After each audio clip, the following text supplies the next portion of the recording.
The biggest regret of my life is marrying Anna Miller. The day after our wedding, she had me thrown in jail. I was out in a few days, and when I walked out of the detention center, she was there waiting for me. The sight of her made me lose my mind. I shoved her, not thinking, and she stumbled back against the car. So I went right back in, this time for 3 years. The day I got out, I had just walked free from behind those high walls when I saw her standing by her car, holding a little girl who looked about 2. I pretended I didn't know her and walked past her calmly, but she called out my name, Noah. I ignored her, wanting nothing more to do with her. To be honest, I was furious. How did she have the nerve to even say my name? I fought back the urge to be sick and quickened my pace. A moment later, a car horn blared behind me. I knew it was her, so I stubbornly refused to look back. She pulled up alongside me, rolling down the window. "The nearest bus stop is 2 miles away, Noah," she yelled. "Besides, you don't have a dime for the fare. I'll take you home. Your stuff is still there. I've already forgiven you." I spotted a clump of dirt on the shoulder of the road, snatched it up, and hurled it at her car. It shattered against the window frame, spraying dirt all over the inside of the car and onto her. I had no desire to speak to her, so I just turned and walked away. She drove slowly, staying right beside me like an annoying shadow. The more I thought, the angrier I became. It felt like she was deliberately provoking me. In a rush of fury, I lunged at the car and wrapped my hand around her throat. I wanted to scream at her, but I refused to make a sound, feeling like I would lose if I spoke first. I stared at her with pure hatred, but she just put on this pathetic, innocent act. We stayed like that for a full 3 minutes before I let go. Red marks from my fingers were already forming on her neck. She stared at me, her eyes red and welling up with tears. I kicked the car door as hard as I could, and a searing pain shot through my big toe. To save face, I just clenched my jaw and forced myself to walk forward. She followed me like that for nearly an hour until we finally reached the bus stop. She kept insisting I go home with her, reminding me that we weren't divorced. I was speechless. The moment the bus pulled up, I climbed on. The gate money the prison gave me was somewhere in my bag, but I couldn't be bothered to dig for it. Instead, I pulled a cash gift envelope out of my pocket, a wedding present from a college friend that I happened to have on me when I was arrested. I pulled out a $20 bill and dropped it into the fare box. The bus driver shot me a confused look, but said nothing. I went to the back and sat down. Her car continued to tail the bus, but I figured out of sight, out of mind. I closed my eyes. I went back to our old apartment first, standing outside the door to wait for her. A few minutes later, she showed up with the child and unlocked the door. I went inside, quickly gathered a few essentials, and tried to leave, but she blocked my way. I threw the duffel bag I was holding at her head, still refusing to speak. "We're married, Noah. You can't just leave." For a second, I just wanted the world to end. I grabbed her arm to pull her away, but she gripped the doorknob with all her strength, and I couldn't budge her. Just then, I felt a tug on my pant leg. I looked down and saw the little girl. I knew she wasn't mine.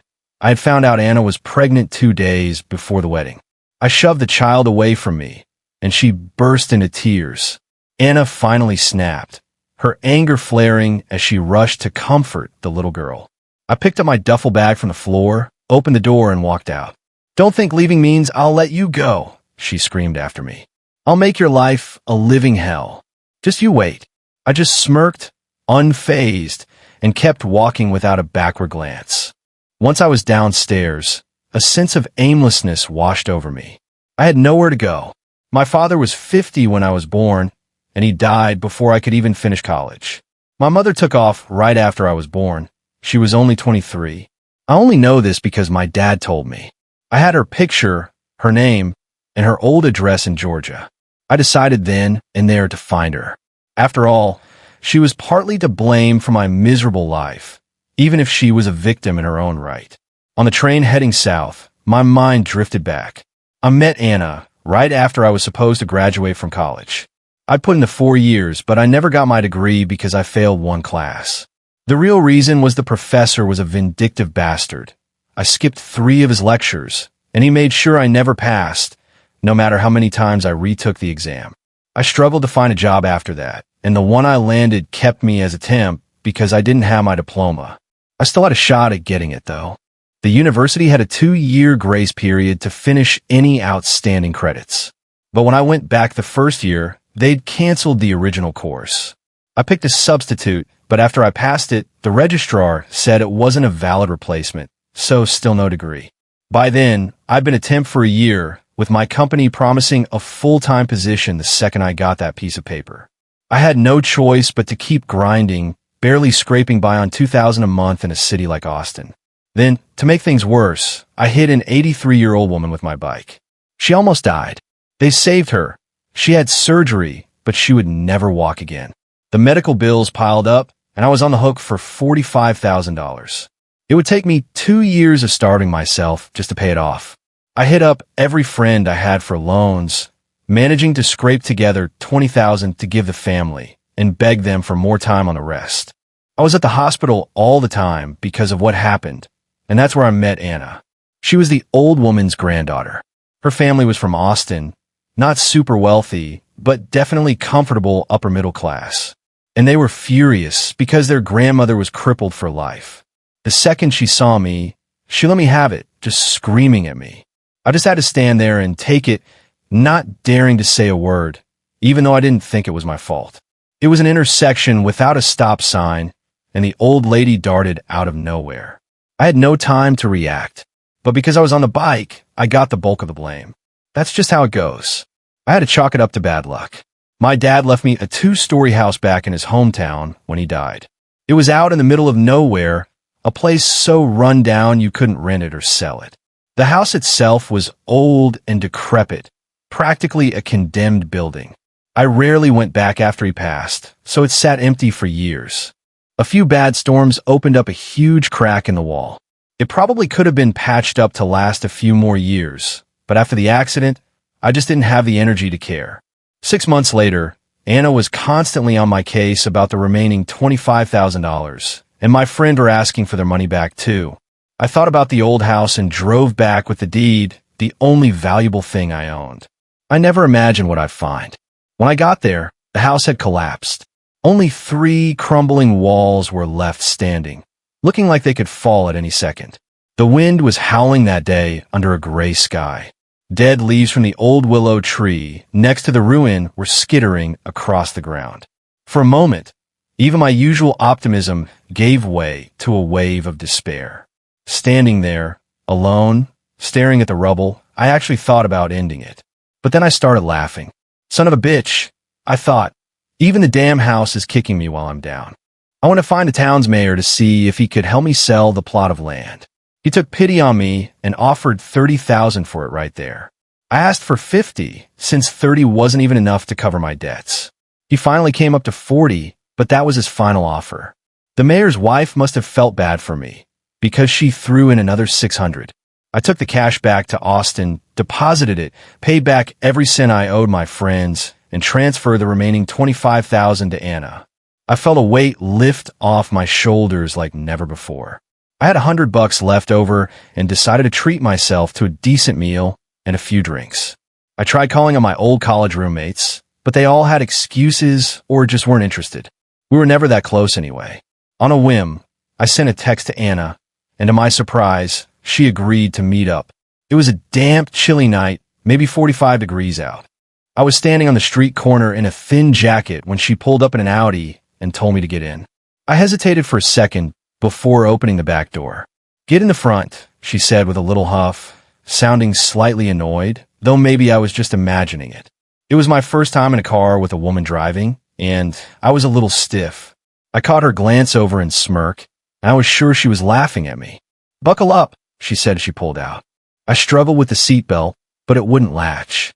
I figured it was broken, but was too embarrassed to mention it, so I just held the strap in place for the next few miles. When we parked, she turned to me, grinning. "Does my driving make you that nervous? You were clutching that seatbelt for dear life." No. I started, but I'm a bad liar. It wouldn't buckle. I think it's broken, so I just held it. That made her laugh out loud. It was working just fine this morning when my mom used it. She'd picked a Korean barbecue place for dinner. After we sat down, a server came over with hot towels. I assumed they charged extra for them, so I said, "Oh, No thanks, we're good. The server looked at me funny for a second, but put them down anyway, smiling. Enjoy your meal. As soon as he walked away, Anna started roaring with laughter. No thanks, we're good, she mimicked. You're too much. I felt my face get hot. What's so funny? The server brought a tablet for us to order. I let Anna go first, and she quickly passed it to me. I glanced at the running total. It was already over $50. Trying to save face, I just bit the bullet and added an order of shrimp. After the server left, an awkward silence fell over the table. I couldn't think of anything to say, and she just kept staring at me until I started to wonder if I had something on my face. She barely touched her food, complaining that dinner with me was boring. I couldn't finish everything either, so I got the rest to go. She was actually decent about it. She didn't seem to judge me for taking leftovers and even helped me pack them up. When the check came, she offered to pay. No, it's on me. I insisted. I invited you. Honestly, I didn't have a great time either. I've been hoping to have a drink, but I hate drinking alone, and since she was driving, I didn't bring it up. Maybe we were both just in a bad mood that night. Otherwise, what happened next never would have happened. Fate is a strange thing. After everything I've been through, all the loss and upheaval, I've started to believe in it. Not that I've given up, I've just accepted that this is my life. And now here I am, working on an assembly line in a factory down in Alabama. And you know what? It's not so bad. But back to that night with Anna. After dinner, I had less than $40 to my name. "Wanna go get a drink?" she asked. "You still here?" So pissed. "How did you know I wanted a drink?" "I'm the one who wants one," she said, smiling. I got back in her car, and once again, the seatbelt wouldn't latch. She sighed, leaned over, took the strap from my hand, and clicked it in effortlessly. The bar she took me to was on the 3rd floor of a building overlooking the Colorado River. It had a great view from the window seat. Must be amazing in the summer, but it was freezing in the early winter air. She ordered a spread of beers, ciders, red wine, soda, and a bottle of some fancy liquor I didn't recognize. What she did next blew my mind. She dumped half an ice bucket into a small trash can, poured in about half of every bottle, mixed it all together, and then ladled a cup for me and one for herself. We didn't talk much, just kept knocking them back one after another. I started feeling dizzy pretty fast. I don't drink often, but I can usually hold my liquor. That night, though, I got drunk fast and passed out before she did. When I came to, she was gone. I'll admit, I was a little disappointed. As I was heading out, the bartender stopped me and said I hadn't paid the tab. My stomach dropped when I saw the bill. It was over $80. The woman I was with, did she leave? I asked. Yeah, some guy came and got her. Said he was her boyfriend. Unbelievable. She gets wasted but still has the sense to call her boyfriend for a ride, leaving me here with less than $40 to my name. With a pounding headache, I made a few calls until a friend agreed to wire me $50 to cover the tab. It was after midnight by the time I got out of there, and the cold wind sobered me up quick. I got a cab back to my place and slept in late. When I woke up, I saw a $100 iMessage money transfer from Anna. To me, that was a fortune. I was tempted to keep it, but I sent it back and then deleted her contact info. I wanted nothing more to do with her. Around 2 or 3 in the afternoon, I was making some rice when my phone rang. It was her. "What gives you the right to delete me?" she demanded, furious. I hung up and blocked her number.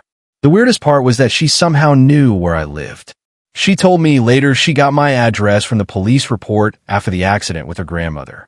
I was living in a rough part of town in this dark, windowless studio apartment. It was tiny, maybe 150 square feet total, with a little bathroom and kitchenette crammed in. So when I heard a frantic pounding on my door, I panicked, thinking it was a break-in. I held my breath, terrified. Then I thought, what would anyone steal from a guy with holes in his socks? "Noah, open up." It was her. I opened the door, and she was standing there, fuming.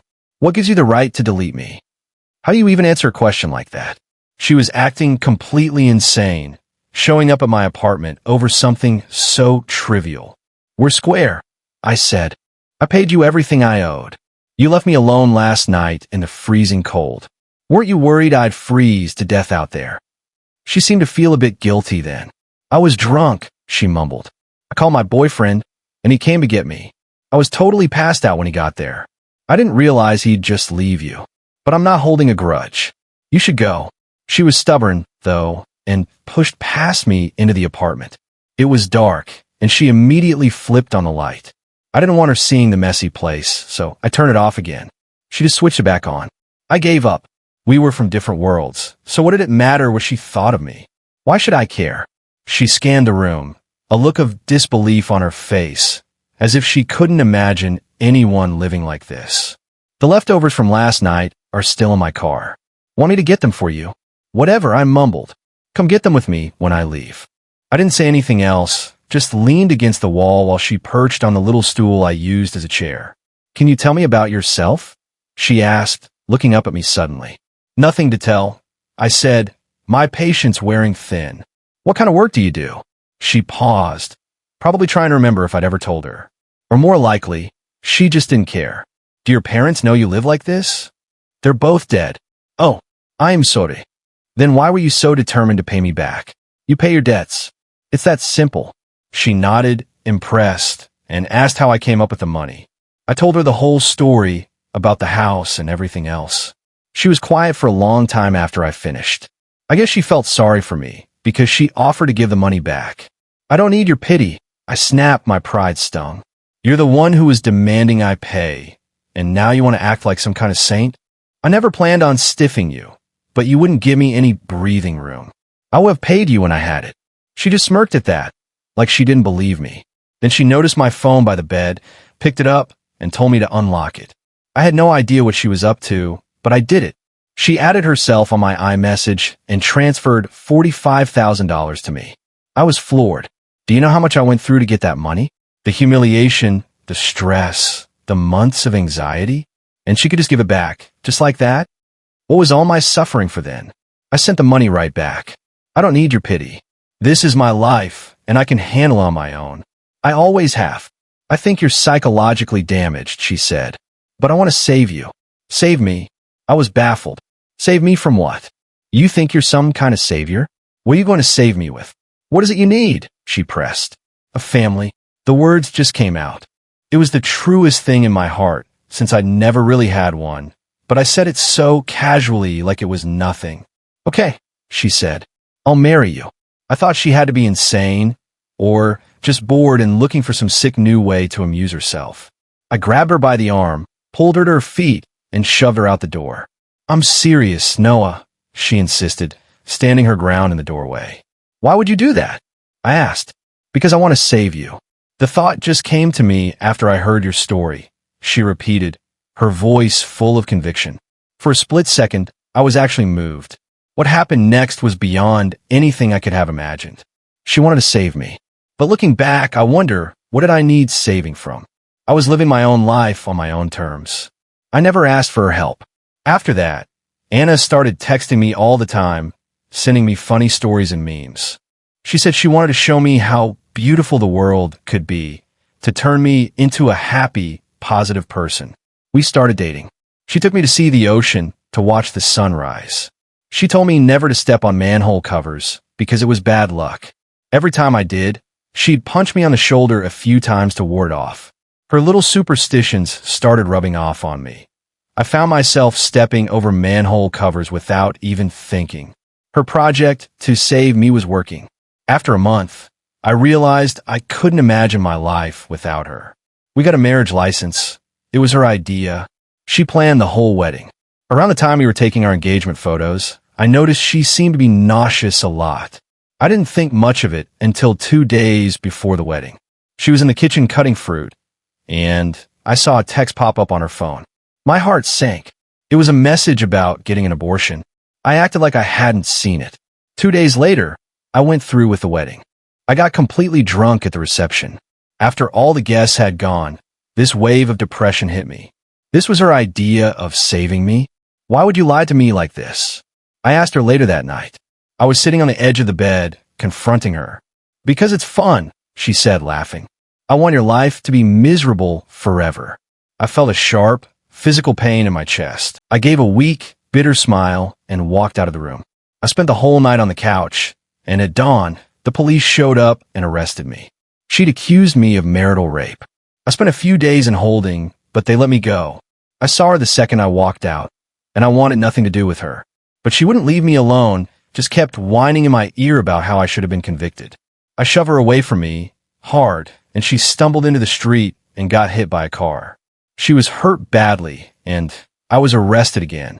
She pressed charges, and this time I got 3 years. After getting out, I went back to our place, grabbed my wallet and ID, and started my journey south to find my mother.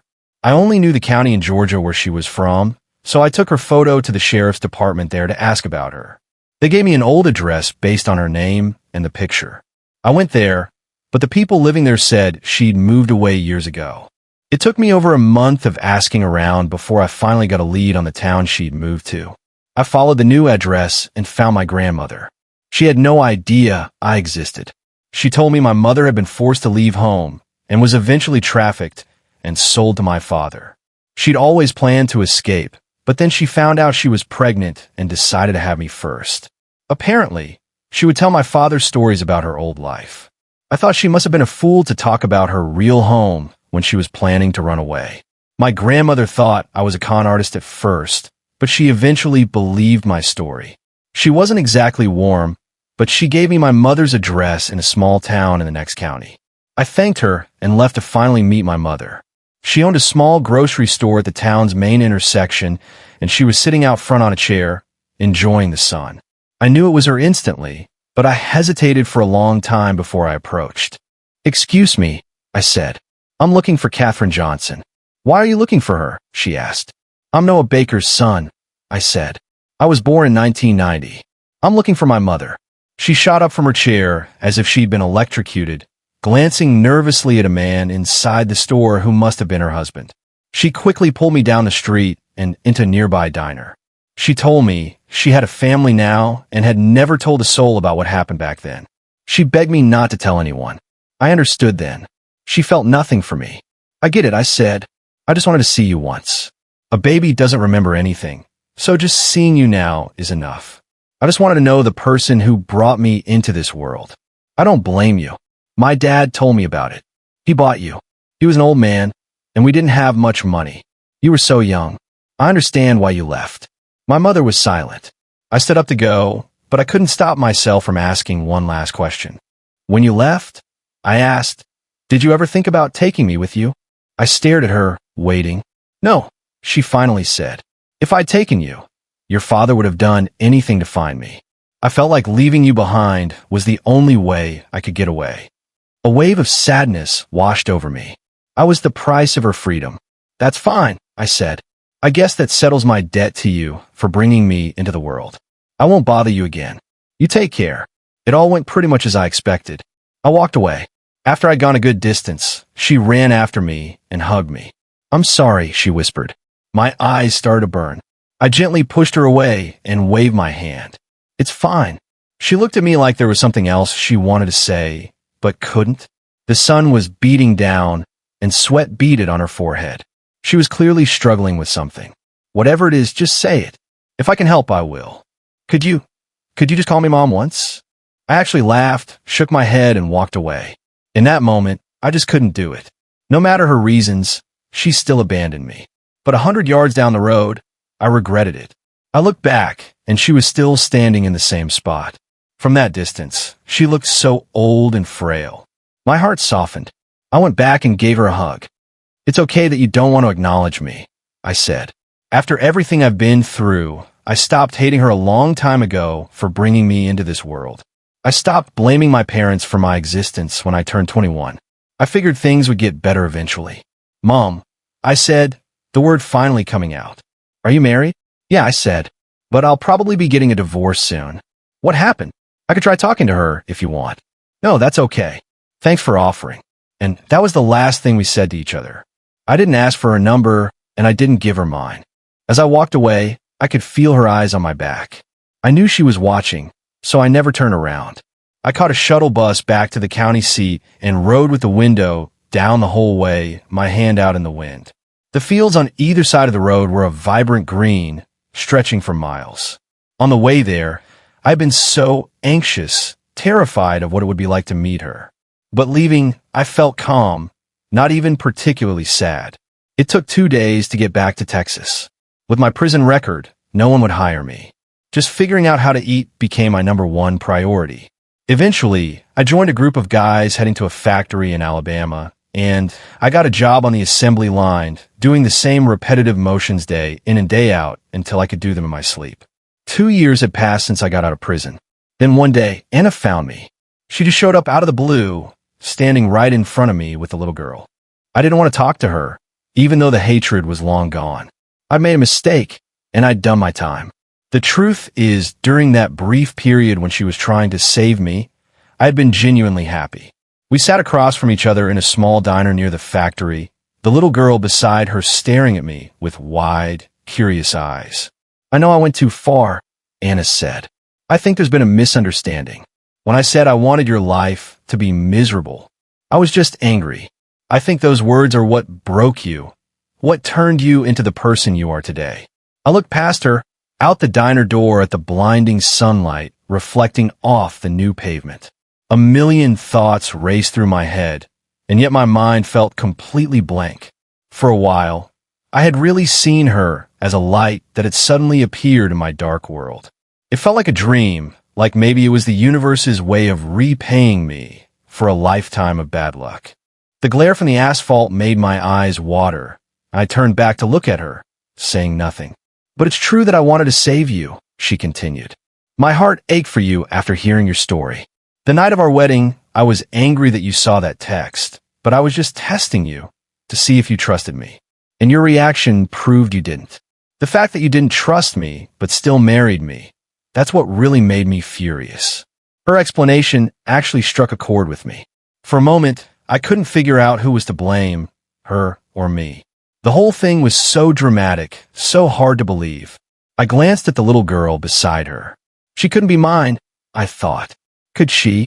Anna saw where I was looking. She pulled a piece of paper from her purse and handed it to me. It was an appointment for a paternity test. "If you don't believe me, we can go right now." My hand started to shake. A wave of exhaustion washed over me, so suddenly I almost fell out of my chair. "Maybe I was wrong from the start," she said, more to herself than to me. "They say a woman should never try to save a man, that she's bound to fail spectacularly." She stared at me. "Say something, Noah. I've explained everything. The child is yours. What are you going to do?" I took out my phone and transferred all my savings, over a year's worth of work, to her account. I put child support in the memo. I still hadn't said a single word. How could life be this absurd? I suddenly felt a surge of despair, wondering why the world had to be so cruel to me. Even if she was telling the truth, I knew I could never find the courage to build a life with her again. After the transfer went through, I got up and left. I went to a copy shop and had the clerk print out a standard divorce agreement. I signed it, made a copy of my ID, and went back to the diner, but she was gone. The owner handed me a folded piece of paper she'd left. It was the paternity test appointment info, along with a tiny plastic bag containing a few strands of hair. I took it all, but never went to get the test done. I mailed her the divorce papers. A few months passed. One day at the library, I checked the public records online. She'd never filed the papers. I went back to my dorm, dug out the little bag with the hair she'd given me, and took it to a lab. The results came back quickly.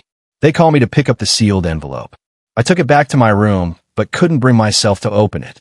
It sat in my drawer for months. Then, at the company holiday party, after a few too many drinks, I finally found the courage to tear it open. I almost passed out from pure rage. The kid wasn't mine. That bitch. I booked the next flight to Austin. I showed up at her place in the middle of the night and pounded on the door.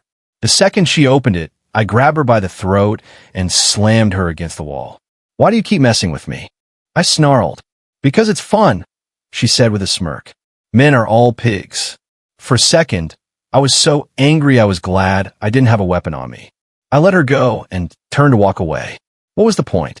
Beating her would just land me back in jail. Just as I expected, ignoring her made her even angrier. She ran after me, grabbing my arm.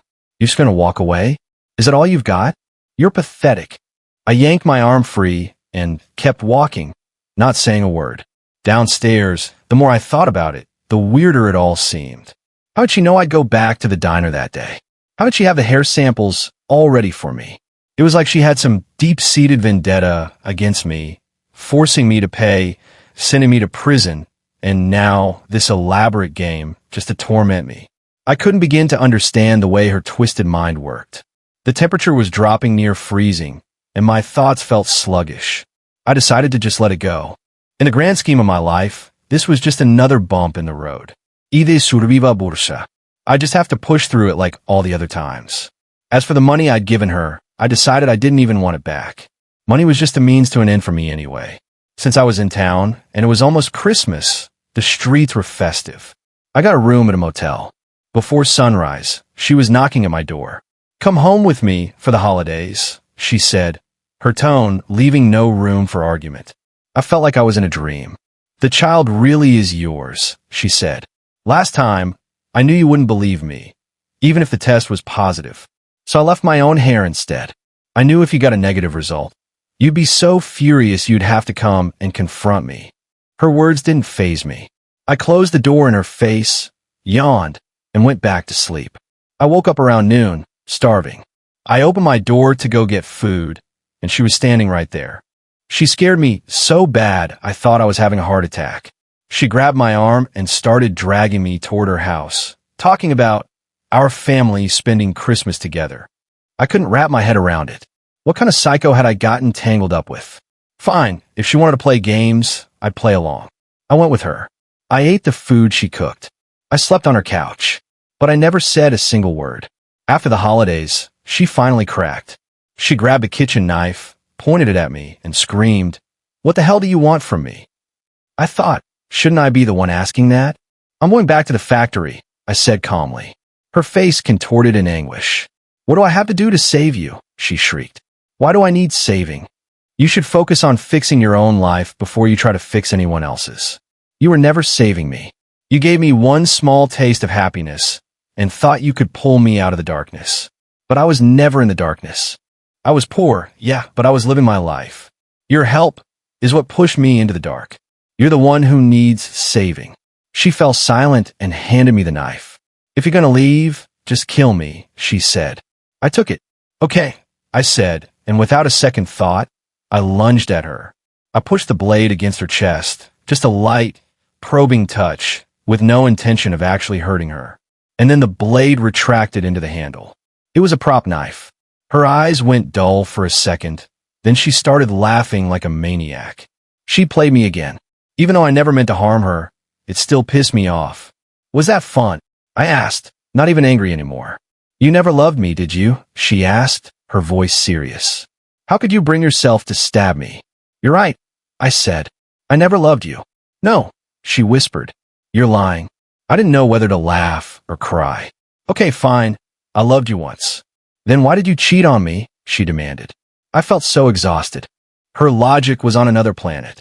"On our wedding day," she said, "I saw you with another woman." "Me? With another woman?"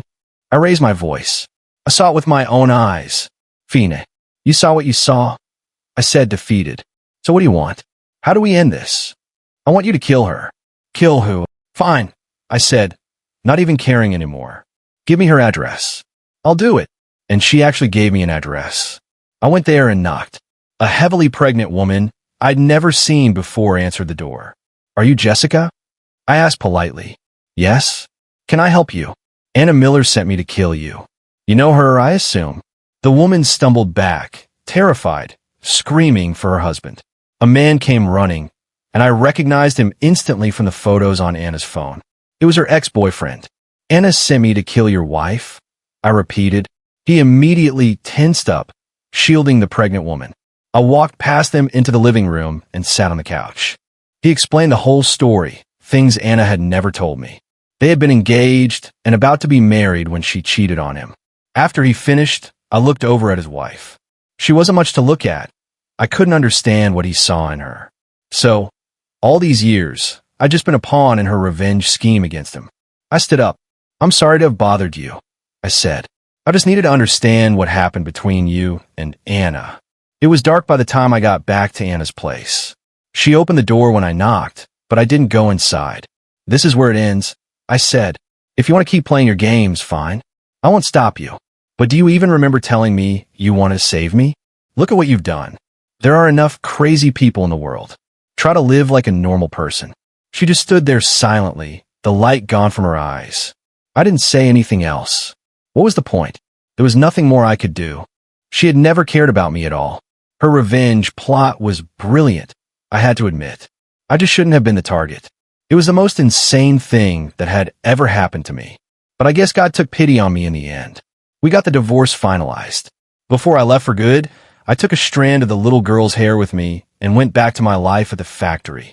When I got a chance, I had one more test done. This time, I opened the results without any hesitation. I let out a bitter laugh. What the hell was I even hoping for? I guess she was just looking for someone as broken as she was. I just happened to wander into her life, and my refusal to be a proper victim must have infuriated her. When you look at it that way, I'm not sure which one of us was the unlucky one. I don't really see myself as unfortunate. It was just a shitty situation to be in at the time. As time passed, I found myself thinking less and less about the mess with her. I tossed the paternity report into a trash can. The sun was out, and I walked toward the factory with a spring breeze at my back. The sunlight felt warm that day, because that's what a spring sun is. And the breeze was gentle, because that's what a spring breeze is. No matter what I had been through, it couldn't change the nature of the sun.